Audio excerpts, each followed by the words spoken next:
అందరికీ నమస్కారం. నేను మీ రవితేజ, మీరు చూస్తున్నారు city drive world. Dear friends, నేను ఒక వీడియో అయితే పోస్ట్ చేశాను. దానికి సంబంధించి చాలా మంది బ్రదర్ అది ఎందుకు జరిగింది, ఎలా జరిగింది ఆ ఇన్సిడెంట్ అని చెప్పేసి చాలా మంది నన్ను దానికి సంబంధించిన ఒక డెడికేటెడ్ వీడియో చేయండి, జస్ట్ దాన్ని రా వీడియో పోస్ట్ చేశారని చెప్పేసి చాలా మంది అడుగుతున్నారు. అండ్ దానికి సంబంధించిన ఒక ఫుల్ క్లారిటీ అని చెప్పేసి అయితే నేను ఇవ్వాలని చెప్పేసి అనుకుంటున్నానండి.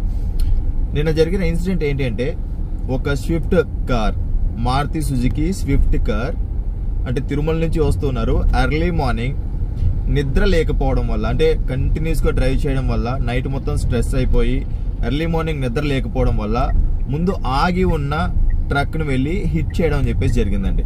ఒకటి ఏంటంటే, మనం ఎప్పుడైనా వెహికల్ డ్రైవ్ చేస్తున్నప్పుడు డ్రంక్ అండ్ డ్రైవ్ చేసినా, లేదా ఓవర్ స్పీడ్ చేసినా, లేదా నిద్రలో ఉన్నా, ఇవి మూడు కూడా వెహికల్ మన కంట్రోల్లో లేకుండా వెహికల్ కంట్రోల్లోకి మనం వెళ్తామన్న విషయాన్ని అయితే మీరు గుర్తుంచుకోండి. ఎందుకంటే ప్రతిసారి నేను చెప్పే విషయం ఏంటి అంటే, తాగి ఉన్న వ్యక్తి అండ్ నిద్రమత్తులో ఉన్న వ్యక్తి ఇద్దరు ఒకటే అనుకోవచ్చు. ఎందుకంటే మనం ఏం చేస్తుంటాం, మన మైండ్ అనేది కంప్లీట్గా ఆబ్సెంట్లో ఉంటుంది. నైట్ మొత్తం కంప్లీట్గా స్ట్రెస్లో ఉంటుంది, దానికి రిలాక్సేషన్ ఉండదు. ఏం చేయాలి, ఎలా చేయాలి అని చెప్పేసి దానికి సంబంధించిన మనకు ఒక రియాక్షన్ అని చెప్పేసి రాదు. కాబట్టి మన మైండ్ అనేది ఆబ్సెంట్లో ఉన్నప్పుడు మన కమాండ్స్ అక్కడి నుంచి వస్తాయి. మన మైండ్ నుంచి కమాండ్ అనేది సరిగ్గా లేనప్పుడు ఏం చేస్తామంటే ఇలాంటి ఇన్సిడెంట్స్ అని చెప్పేసి మనకు జరుగుతూ ఉంటాయి. ఇందులో ఓవరాల్గా 5 మెంబర్స్ అని చెప్పేసి చనిపోవడం జరిగిందండి, ఒకే కుటుంబానికి సంబంధించిన వారు. అంటే రీసెంట్గానే 1 వీక్ అయింది మ్యారేజ్ కూడా జరిగి, ఆల్రెడీ మీరు ప్రీవియస్గా వీడియోలో చూసే ఉంటారు. అంటే ఒక విషయం గుర్తుంచుకోండి, మనం ఒక కార్ కొంటున్నాము అంటే దానికి సంబంధించి ఆ కార్కి సంబంధించిన సేఫ్టీ ఎలా ఉంది. ఇక్కడ ఏమనుకుంటున్నారంటే చాలా మంది సేఫ్టీ అండ్ సేఫ్టీ ఫీచర్స్ ఇవి రెండు ఒకటే అని చెప్పేసి అనుకుంటున్నారండి.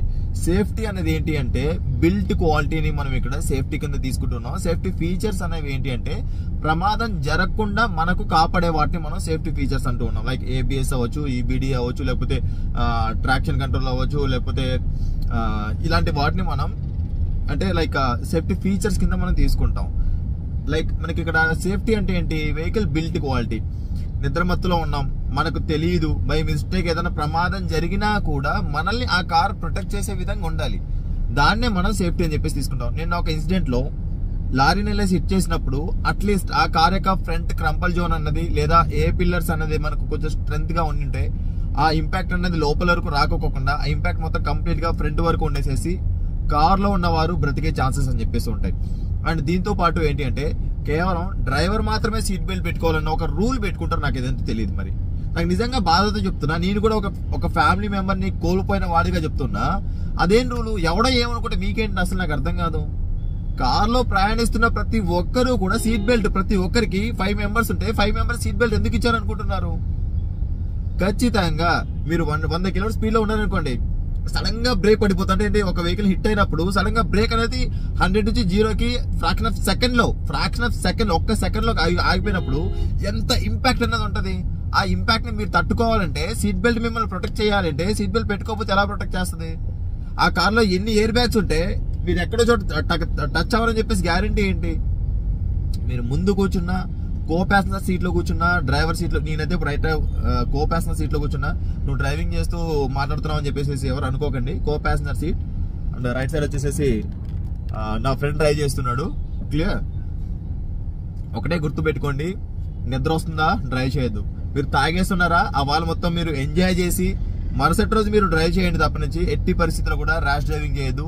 Please don't drunk and drive. అంటే నిద్ర వస్తుందంటే మాత్రం ఎట్టి పరిస్థితుల్లో కూడా మీరు వెహికల్ ని డ్రైవ్ చేయకండి. అండ్ ఇక్కడ స్విఫ్ట్ కార్ పరిస్థితి మనం చూసినట్టయితే కనుక ఫ్రంట్ క్రంపల్ జోన్, ఇంజన్ వే మొత్తం అంతా కూడా మనకు క్రష్ అయిపోయింది. అండ్ మనకు పైన రూఫ్ అంతా కూడా మీరు ఇక్కడ వీడియోలు చూస్తూ ఉండొచ్చు. పైన రూఫ్ మొత్తం అంతా కూడా మీకు ఇక్కడ కంప్లీట్ గా నుజ్జు కింద తయారైపోయిన విషయం అని చెప్పేసి చూస్తూ ఉన్నాం. అండ్ ఇలాంటి ఇన్సిడెంట్ నే మీకు దానికి సంబంధించిన ఇంకొక ఇన్సిడెంట్ అని చెప్పేసి మీకు నెక్స్ట్ వీడియో అని చెప్పేసి నేను మీతో పాటు షేర్ చేసుకుంటాను. సో రైట్ ఫ్రెండ్స్, ఇది వాటి వీడియోలో. అండ్ ఈ వీడియో మీకు నచ్చినట్లయితే కనుక మీ ఫ్రెండ్స్ అండ్ ఫ్యామిలీ మెంబర్స్ కూడా షేర్ చేసుకోండి. అండ్ మీరు కూడా ఇలాంటి ఇన్సిడెంట్ మీ నోటీస్కి ఏమైనా వచ్చినట్లయితే కనుక ఇక్కడ స్క్రీన్ పైన కనిపిస్తున్న ఈ వాట్సాప్ నెంబర్కి అయితే మీరు నాకు షేర్ చేయొచ్చు. ఆ ఇన్సిడెంట్ ఎలా జరిగింది, ఎక్కడ జరిగింది, దానికి సంబంధించిన ఒక కరెక్ట్ ఇన్ఫర్మేషన్ కనుక నాకు షేర్ చేసినట్లయితే మనం ఎన్నో వందల మంది ప్రాణాలను మనం కూడా సేవ్ చేసిన వాళ్ళం అవుతాం. Thanks for watching. Bye bye. Seat belt ధరించండి, హెల్మెట్ ధరించండి, సురక్షితంగా ప్రయాణించండి. అంబులెన్స్ కి దారి ఇవ్వడం మాత్రం మర్చిపోద్దు. Please don't drunk and drive. బోలో భారత్ మాతాకి జై.